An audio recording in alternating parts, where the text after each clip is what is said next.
using the color 378 by Dark and Lovely to color his hair. I'm also starting on freshly washed, deep conditioned, and blow dried hair. I first apply the color to the perimeter of his hair, that includes the front, the sides, and the back, before I even go in the middle, because at the end of the day, that's what people see.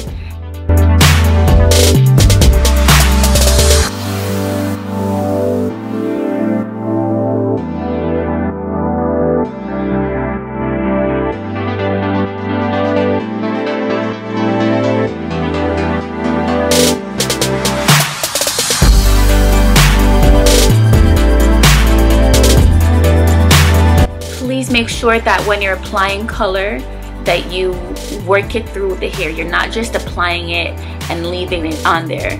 Use your hands and work that color through the hair, because that is going to make a big difference. This way you won't have any spots or areas that you miss.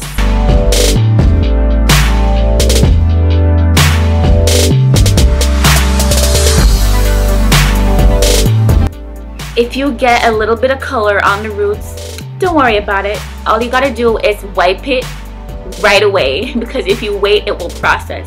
If you wipe it right away, the color won't change. Just don't worry about it, I promise. After applying the color, put on a shower cap and process for about 25 minutes.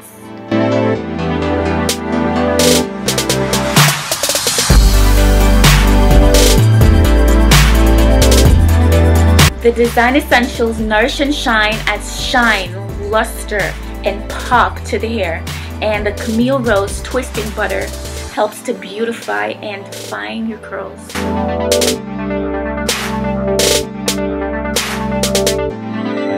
Using a wide tooth comb to comb the hair out will save you a ton of time at the end of the day.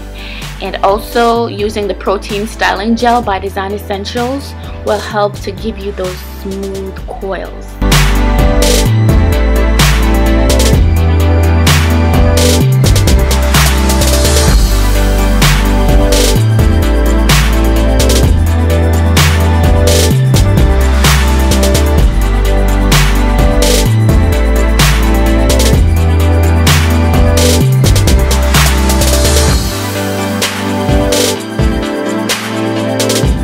In order to get the coils, twirl your index finger from the roots to the ends, going to the right. Keep coiling, keep swirling until you finish your whole entire head.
At this point in time, I'm gonna have him sit under a hooded dryer until his hair dries. Then after that, I'm gonna take a comb pick and pick only just the roots, because I want to give him that added volume to have that nice Odell Beckham look.